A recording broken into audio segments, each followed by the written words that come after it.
সবাই কেমন আছো? আমি রিমা।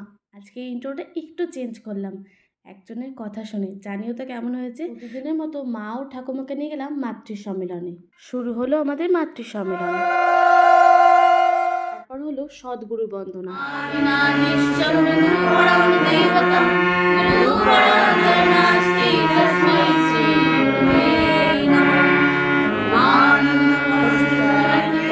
ধ্যানের পর হলো সৎ গ্রন্থাদি পাঠ।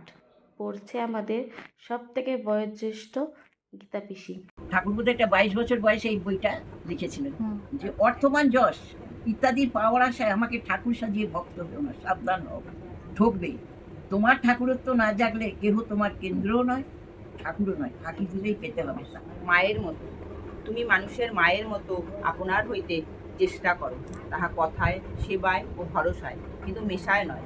দেখিবে কতই তোমার হইয়া যাইতেছে। ঠাকুরের সত্যানুসরণ ও নারী নীতি পাঠের পর শুরু হলো সঙ্গীতাঞ্জলি।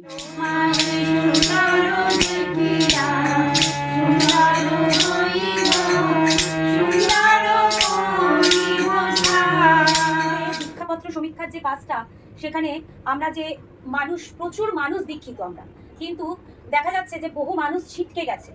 এই যে ছিটকে গেছে, তাদেরকে কেন ছিটকে গেল? তাদের নিশ্চয়ই আমাদেরই সৎসঙ্গীদের কোথাও না কোথাও কারণ না কারণ ভুল আছে, তাই তারা ছিটকে গেছে। তাদেরকে আবার আমরা যাতে একসাথে জোটবদ্ধ করে আবার তাকে ঠাকুরের চরণে আনতে পারি, এটাই হচ্ছে ডিপি ওয়ার্কস। এই ডিপি ওয়ার্কসটার প্রতি তিনি জোর দিচ্ছেন। আজকের এই ভিডিওতে যেখানে যেখানে আমাকে দেখতে পারবে, সব ভিডিও তুলেছেন ইনি।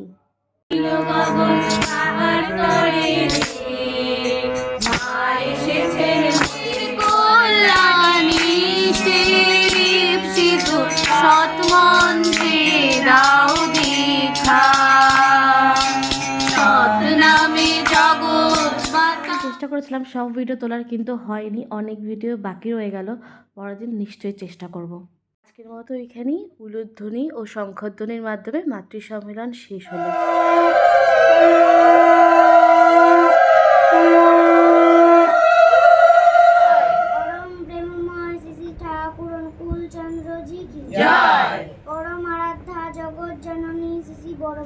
যে বাড়িতে মাতৃ সম্মেলন ছিল সেই বাড়িতে কোন বাড়িটি বলুন তো? কালকে যে বাড়িতে আমরা দীক্ষার জন্য গেছিলাম, অর্থাৎ যে বাড়িতে নতুন করে তারা ঠাকুরের পথে গিয়েছে। খুব আনন্দিত হয়েছিলাম বাড়িটিতে গিয়ে। হয়তো তাদের আলোর সমস্যা ছিল, কিন্তু মজায় কিন্তু কোনো রকম খামতি হয়নি। তাই এই বাড়ি ইষ্টজল জীবন প্রার্থনা করে সেখান থেকে বেরিয়ে আমরা গেছিলাম ডিপি ওয়ার্কসে। সেখানে গিয়ে এক ভিন্ন অভিজ্ঞতার সম্মুখীন হই। সব কিছু সোশ্যাল মিডিয়ায় বলা যায় না, তাই আজকের মতো এতটুখানি কি, টাটা।